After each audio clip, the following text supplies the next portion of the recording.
What turned out to be a pretty good game. We play some wiffle baby, let me know. Cause it's the summertime, it's time to shine and come back home. And we can swing right back into it, or can take it slow. Can we play some wiffle baby, here we go.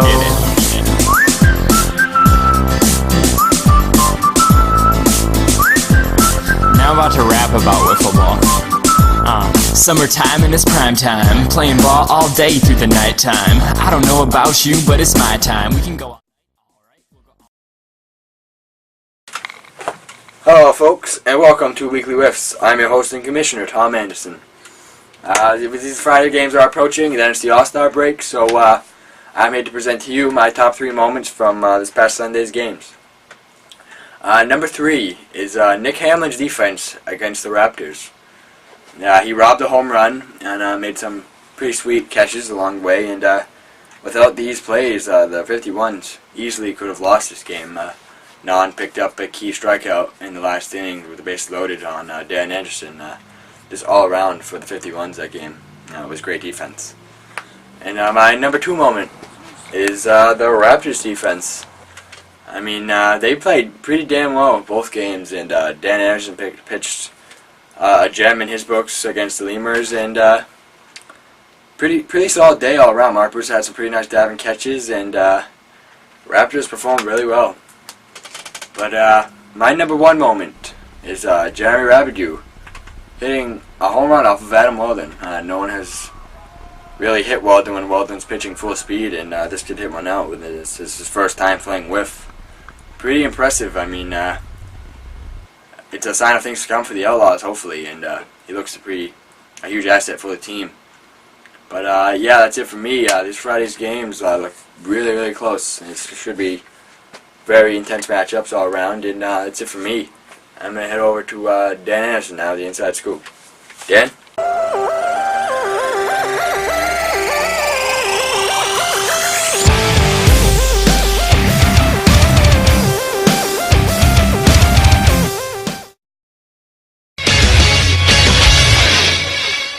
Thank you, Tom. Hello, folks. This is VP Dan Anderson with the Inside Scoop.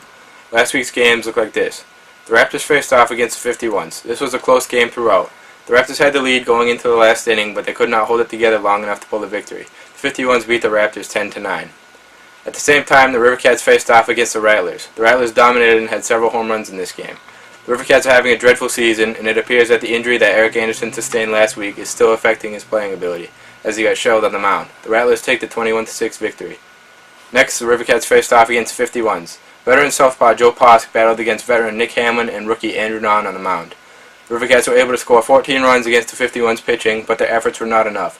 Rookie Andrew Nahn picks up the W on the mound with a 21-14 victory. At the same time, the Lemurs were facing the Outlaws. Veteran Nate Powers faced newly acquired rookie Jeremy Robidoux on the mound. Jeremy had some good velocity on his pitches, but his accuracy was not there. He walked 15 and gave up 16 runs, giving the Lemurs the 16-5 victory. Next, the Outlaws faced the Rattlers. Jeremy Robidoux proved to be an asset behind the plate. He hit a home run off of veteran Adam Weldon. However, this was not enough to stop the Rattlers. The Rattlers take the 8-5 victory. Although on a positive note, with the Outlaws' recent acquisitions and trades, it looks like their season has the possibility to turn around. Finally, at 4 p.m. in the primetime slot, the Raptors faced off against the Lemurs. I myself faced off against Tom Anderson on the mound. Tom struggled in the first inning. He walked in 2 runs. My pitching performance could not contend with the Lemurs' bats, as I gave up a home run to both Nate Powers and Tom Anderson. The Lemurs took the 4-2 victory, although I think holding the Lemurs to only 4 runs is an achievement in and of itself. Also, a message to all players: please disregard the schedule on league lineup for the next 2 weeks. Look to the Facebook page for the correct and updated schedule and game times. That's all for the Inside Scoop. I'll see you guys next week. Coming up next is an interview with the Outlaws GM, Ryan Fahey. Have a great day. Thank you, Dan. Hello, folks. I'm here with GM of the Outlaws, Ryan Fahey. We all know about this blockbuster trade that happened yesterday, and we're here to get Fahey's thoughts on the whole ordeal. Do you feel the Outlaws now have a chance to make the playoffs? And if so, how far do you think you will go? Yeah, I do believe we could, because right now I feel like I'm on top of the world, because we only have 1 win, and we're going to be facing the River Cats on Friday, and I'm super excited because I know Non faced Eric, what was it, Sunday, I think? Yeah. And he hit a home run, and he had a monster game, and so he's gonna face him again. It gives him confidence, and the last thing that the River Cats need is to not get confidence going up against them. So, what was the second part to that? And if so, how far do you think you'll go in the playoffs? You know, the playoffs, everything's reset. It doesn't matter what your record was or is. All that matters is you're playing a game, anything can happen, and we've seen some stuff happen before. So, playoffs can be unpredictable. Does it worry you that Connor Scully may be in attendance for this Friday's game for the River Cats? No, not at all. It's just another player, you know. If he was in the field, then yeah, because I watched him field. He's an all-star out there on the field. But pitching, I think that'll take away from his ability to be productive on the field itself. What do you think your record will be at the end of the regular season? There's 7 games left after this weekend. You are 1-11 right now.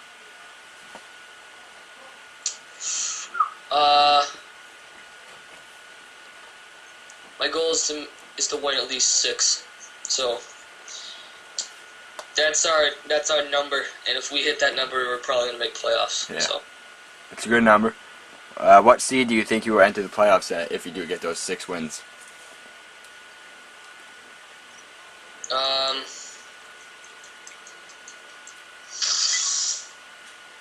The last, if I was to guess, because I don't think we're going to be anywhere near the top, because I think we'll just be under the radar to slide in there at the last moment.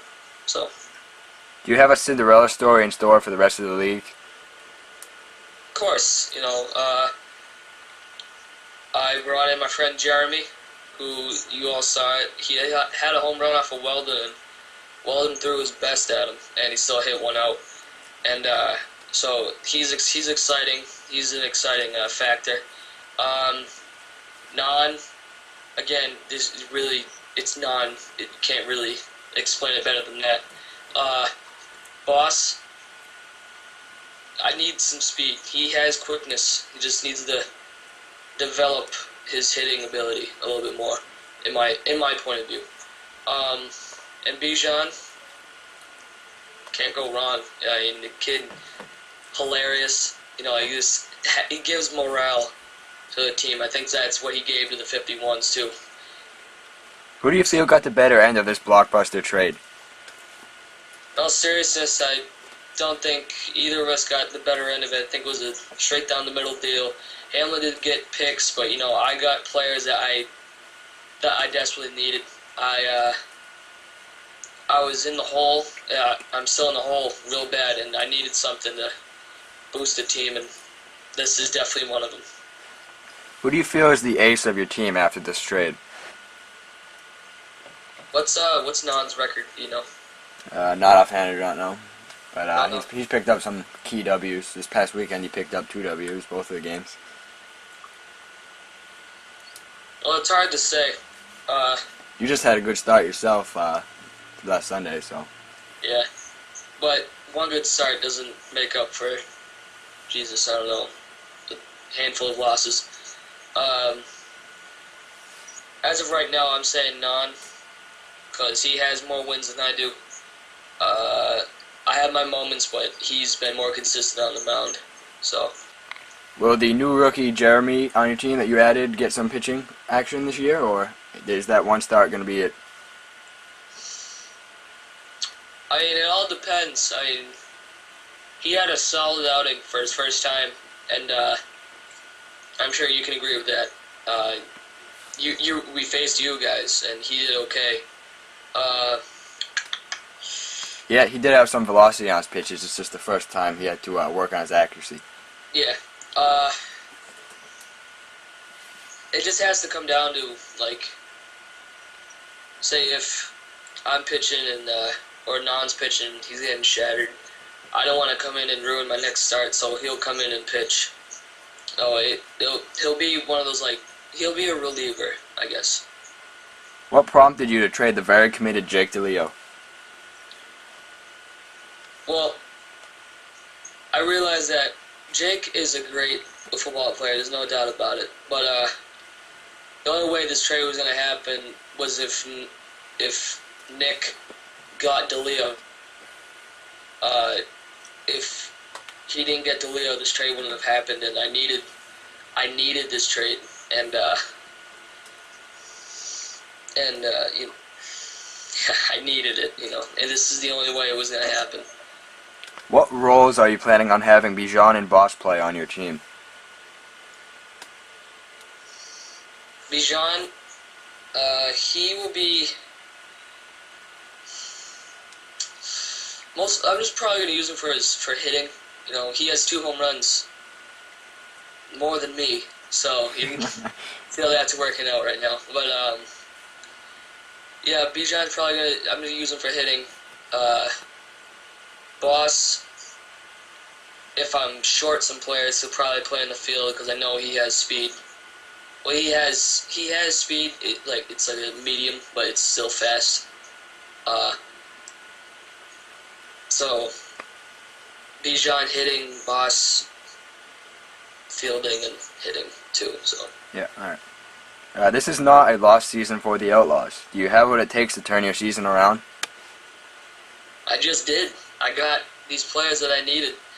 This is our turning point, and don't be surprised if the Outlaws make the playoffs.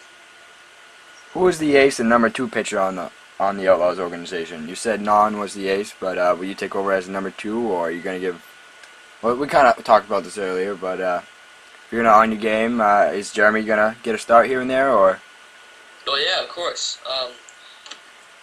If I'm not feeling it, Jeremy's gonna go in. There's no doubt.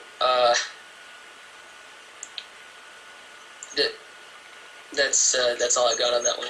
So Jeremy's pretty much a filler for the Outlaws pitching rotation, whenever you need him.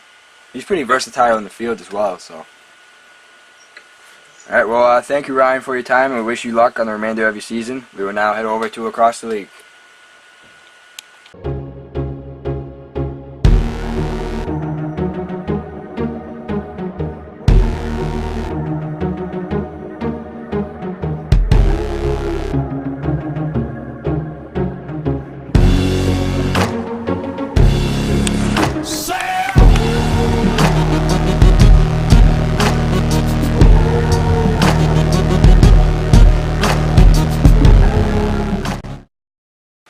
Hello, PWL Universe. This is Across the League, and as always, I'm joined here with my fellow co-host, the Commissioner, Mr. Thomas Anderson. And as you all pretty much know by now, there's a huge blockbuster trade that went down early this morning, and yeah, it was the trifecta known as Boss, Non, and BT going over to the Outlaws for 2 first-round picks in 2014, a first-round pick in 2015, and Jake DeLeo. So, yeah, where do we even begin with this trade? I mean, the 51s, their roster now consists of 3 people, Hamlin, DeLeo, and Steven Stark. And we all know Stark's commitment problems. And if he keeps up what he's doing now, the only 2 eligible players on the 51s to make playoffs is only going to be Hamlin and DeLeo. And Hamlin and DeLeo entering playoffs, just them 2 on the team. DeLeo's going to have to pitch every game 2 of a series. This does not bode well for the 51's future and the rest of this year. It's I think Hamlin threw in the towel for this year, and that team might possibly have the worst pitching there's ever been. Yeah. I mean, we thought the 51's pitching was bad before this trade, but now it just seems to rapidly declining. Yeah, it was definitely a tough trade, and no disrespect to Jake DeLeo, but when you have that kid fielding as a regular starting fielder, I mean, your team's in trouble already. And like you said with Steven Stark, he needs to make 5 out of the next 7 games to be eligible for playoffs, and I just don't see that happening. And as you can all probably see that he commented on that huge trade asking Hamlin, "Are you serious?" And yeah, I don't think he got any response from his GM, at least not publicly. Who knows with that? But what Hamlin was saying, he was trying to please everyone. But it was obvious that Non was unhappy with Hamlin's GM. You could just tell by Non's just the stuff Non said on the field and how he was performing. But I think Non's happy to be off the 51s, and he's ready to begin a new start with the Outlaws. Yeah, and something about Mr. Hamlin. I asked Hamlin what he wanted from my team for Non, and he said Non wasn't for sale. And a half an hour later, he was dealt to the Outlaws. So, yeah, that was like a kick in the teeth. But like you said, Hamlin pretty much threw in the towel for this year. I don't see them winning another game. I really don't see it happening. I mean, with that pitching, Hamlin's the only really good, decent bat on that team. And, yeah, DeLeo's been having trouble. He's saying the slow pitch and regular baseball has been messing with him. His average has been going down every week. And Stark has never been known as a hitter, so it's all Hamlin, and I just don't see the 51s having a good rest of the season. Yeah, I don't know why Hamlin was throwing the towel. He was 9-3 on the season. But, yeah, Hamlin did set up for the future quite nicely, if I say so myself. Yeah, well, Fahey also did get the players that he needed, but he sacrificed his future for the Outlaws organization, giving up 3 first-round picks in the next 2 years, along with the very committed Jake DeLeo. But, yeah, Hamlin's set for the next 2 years with picks. Yeah, but who knows what the talent will be in those drafts. So I think the draft will be a lot better than this year's draft because the best pick in this year's draft was probably Mark Bruce, I would say, and closely followed by Nick Keogh, I'd say. I mean, Connor hasn't showed up very much, and Fitz has underperformed. Liam is done. Liam is on free agents, and so is Paul Leary. Lear's underperformed. Jake DeLeo, he was good starting the season, but like I said, his swing's been messed up, so his average has been going down. So, yeah, I don't even really know. But again, with this trade, Fahey now has commitment. Fahey has, he wants to play now. He actually has faith in his team. This is what he's been waiting for the entire season. He needs to turn around his season, and this is what he had to do it. And let's see if it works with Fahey. You keep saying that Fahey didn't have commitment, but this new kid, Jeremy, seems like he's pretty into it, and DeLeo's been there for every game except one, which was Father's Day weekend. So Fahey has commitment now. He destroyed his future for essentially No disrespect to BT and Boss. Work has been killing Boss. And BT's bat has been solid, but he's not very gazelle-like in the field. I mean, obviously, BT is a DH, which I don't think the Outlaws really need any more DHs, but that's what they got with this trade, and I'm sure if Fahey had the choice, he would have only wanted Non, but had the trifecta demanded to stay together. So Fahey had to get all 3, but the chemistry is there, and let's see if they can perform together and get the Outlaw season back on track. Yeah, we'll see. I think Fahey paid way too much. He got rid of his first-round picks for the next couple of years, along with Jake DeLeo. I don't know what Fahey was thinking on this one. Granted, yeah, it will probably help him this season. Probably jump over my team. This is just a wasted season for the Rivercats at this point. But is it really worth it to make it to the playoffs? Maybe get 5 wins this year, make it to the playoffs, hopefully beat the Raptors, and then just get creamed by the Lemurs? I mean, the Lemurs look unstoppable at this point. There's a lot of assumptions there, but anything can happen in the game of football. But I just don't see it happening. I mean, Fahey did say he had a Cinderella story in store for us. So I've been playing Wiffs for a while now, and I really don't see a Cinderella story happening with that team. Granted, yeah, they could probably jumpstart and get a few more wins this season, get the 5th seed, but I really don't see them beating a full Raptors squad, even with the new acquisitions. I think the Raptors have a chance to hop up to the 3 seed. Because if we're saying 51s are going to win another game, that'll be tough because do they still have to play you once?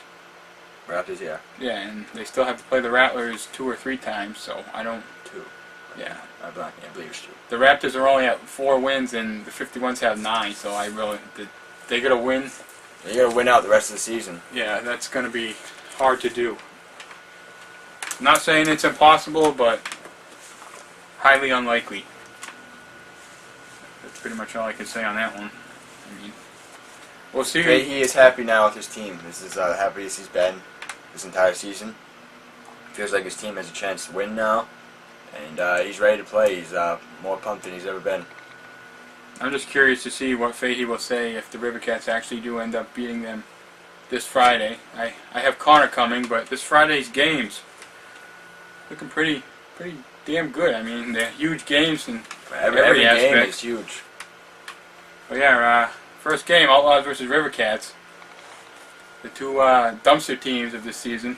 That game will be happening at 5:30. The first game on Friday will be the Raptors and 51s. Will be happening at 2 o'clock. But every game is really close. It's Lemurs versus Rattlers, seeds 1 and 2 facing off. 51s versus Raptors, seeds 3 and 4 facing off. And fighting for the last spot, it's seeds 5 and 6 with the River Cats versus Outlaws. Should be interesting to see. I mean, the one I'm probably most looking forward to is that Lemurs-Rattlers game. They played a close game last time around, 7-4. Every time we face the Rattlers, it's a close game, but it's going to be my second pitcher versus the Rattlers ace. So if we pull this off, I'm pretty sure we're good to go for playoffs. I would tend to agree with that. Big thing with Nathan is he just needs to keep Dylan in the park, which he failed to do last time he played them. Yeah, but we still came out with the victory. Exactly. We all know what happened. Sage, the underdog from Austin, came through in the clutch, and that was a shining moment because he hasn't done much since. Yeah. Well, that's what we needed him for, and he provided. We really haven't needed anyone to step up besides me and Nathan this year. It's kind of been lucky. It truly is a miracle that the Lemurs are doing so well because you have no support other than you and Nathan.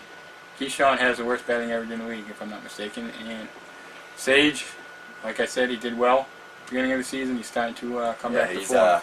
He's just been really slacking as of late. And Keyshawn, I don't know where his head's at, but his swing is just uncoordinated right now, and he's not making contact with much. And the 51s versus Raptors, that'll be another good game. It'll be interesting to see who Coach Anderson has to throw this game. I mean, I believe he will have Brendan there and Brusa, so he has a full squad. A lot of options. He has the entire he has a Raptors full squad. team. Yeah, I hear he has a full squad, so that's going to be a damn good game. So yeah, if they even field the team, that is. I mean, Hamlin, Starrick, and DeLeo. DeLeo will be there. Yeah, so they have Hamlin and DeLeo. This is a 6-man Raptor team. Raptors got this. I would tend to agree with that. This is the start of the Raptors getting the 3 seed. This is big. And I just got to give props to Dan Anderson. This past weekend, he pitched a damn good game against the Lemurs. He didn't come out on top, but this was his best performance in the PWL so far. So, yeah, let's give him a round of applause. Close but no cigar. I mean, 4 earned runs against the freaking bats of Nathan and you. That's a huge deal. The only reason the Lemurs won this game is because Dan threw 2 mistake pitches. Our only RBIs came off of 2 home runs. One came from Nathan's bat and one came from my bat. And if Dan just had those 2 pitches back, who knows how that game would have turned out. And I'll also give props to you for pitching the first 18 strikeout game this season. Thank you. It hasn't. The strikeout numbers haven't really been there this season. I think the lead is 56 strikeouts for pitching, which is nothing compared to last year. Mm-hmm. But yeah, this Outlaws versus River Cats game, it will decide a lot of things. If my team ends up winning, we'll have a 2.5 game lead over. I think if the Outlaws win, which I'm predicting they will, the River Cats are just gonna keel over. I mean, I haven't keeled over yet. But you're saying it's a lost season. I mean, it is a lost season. The Outlaws don't think they have a lost season. Yeah, that's why I'm pulling for them. They still have faith. To be in the championship last year, to be a dumpster dweller this season, it's a lost season. It's a failed season. We expected to do a lot better than 2-10. It hasn't happened for us. Been battling an injury, and no one else on my team can pitch. Connor hasn't been there. We've had P. Randy not showing up. Not that really matters. And yeah, Froyo. Hopefully Froyo can show up this Friday. Can use his bat. Well, yeah, it'll just be interesting to see how the new Outlaws team works together. I think they're going to work together well. I mean, the trifecta has seemed to work together well, and just the chemistry that was already on the Outlaws. I mean, that's a pretty solid team now. Started off from the bottom, and look at that team now. Time will tell. Like I said, I'm curious to see what Fahey will do if my team manages to pull out a victory. I got Connor coming, so... Yeah, the probable starters for that game is rookie Jeremy Rabideau versus Connor Scully. Which should be a fantastic game. Yeah, hopefully we have a good crowd there, because at that same time the Rattlers will be playing the Lemurs. So yeah, we probably won't have much of a crowd there. I mean, this should be a good crowd for the first game, though. 2 o'clock. We'll see. Come down, watch some quality wiffle ball. Alrighty, with all that crap being said, this Sunday, finally, the big game, rookies versus veterans. Along with the home run derby earlier in the day. Yeah, home run derby, I think we have 6 official people that have Already entered. entered. Yeah, I expect to be more. But I could probably see in the range of 10 to 12. the home run derby is at 1 o'clock, and the rookies versus veterans game is at 2:30. And remember, if you want to enter the home run derby, show up at the Alvin Middle School with $5 in your hand at like 12:45, and we can get you in. And the winner of the home run derby gets all the money that the people that entered paid.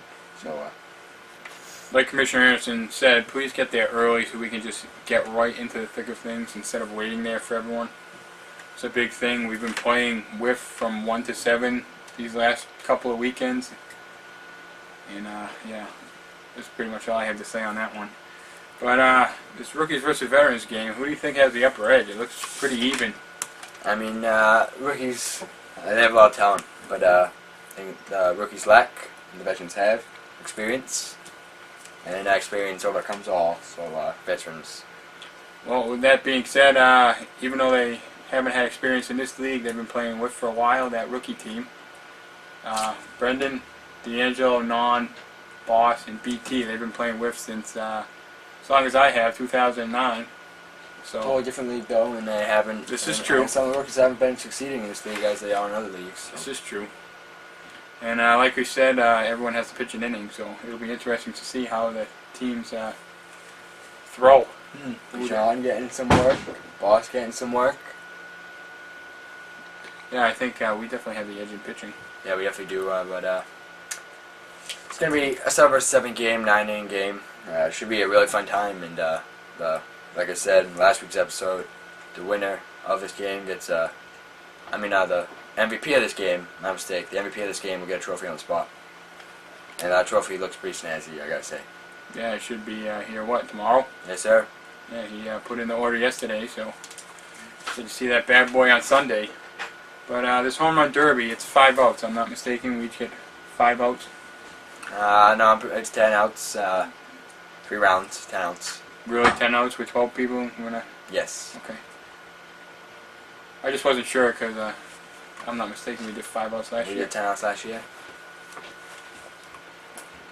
I don't think so, but We did 10 outs last year. alrighty. Well, there you have it. 10 outs. 10 outs. I mean, it's we think it's gonna be really long, but it really goes by fast as we found out last year. And yes, people have been complaining about the balls. We're just gonna pretty much use the old ones for the home run derby and buy a new batch for the following week's game. So no one has to worry about cracked balls. Adam Weldon. No, he's not the only one. A lot of people have been complaining. And I agree with Weldon. It's harder to throw a cracked ball. I like the nice, fresh, new ones. What about you? And it doesn't really matter. Doesn't really seem to matter. I still throw strikes. Well said. Alrighty, I believe that's all the time we have for this week's episode. Like I said, Friday afternoon we got some good quality whiffs and That's the All-Star break. All-Star break, yeah. So come on down, support the rookies versus veterans, support your team, and yeah, let's play some good quality whiff. Have a great day. Yeah, take it easy.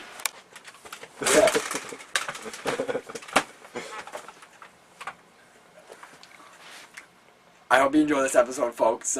This Friday, there's 3 games. Every team's playing 1 game. It should be pretty interesting. Every game is going to be really close, I feel. And first game is Raptors versus 51s at 2. And then the other 2 games will be at 5:30 later in the day. And I hope to see all of you there, and we hope to see the Outlaws hopefully the